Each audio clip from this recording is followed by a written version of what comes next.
Küçük insanlar yaşar bir umut.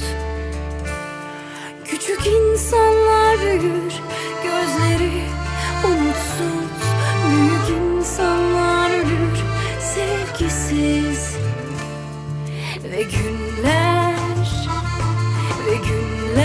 geçer sonsuz seller gibi. Ve yıllar alır beni senden, kırılmış oyuncak bir bebek gibi. इस माहौल में आते ही बस मेरे जहन में ऐसी धुन आ गई और इस मौसीकी को बनाने में इन दरख्तों, पौधों, सब ने मेरा साथ दिया। पूरा ऑर्केस्ट्रा था मेरे साथ। हाँ, बहुत अच्छा लगा मुझे। वो भी बहन है तुम्हारी। जितनी जल्दी इस हकीकत को कबूल कर लोगी, उतना ही जल्दी तुम्हारा दुख कम होगा और उतना ही कम तुम दूसरों को तकलीफ दोगी। आप गलत हैं।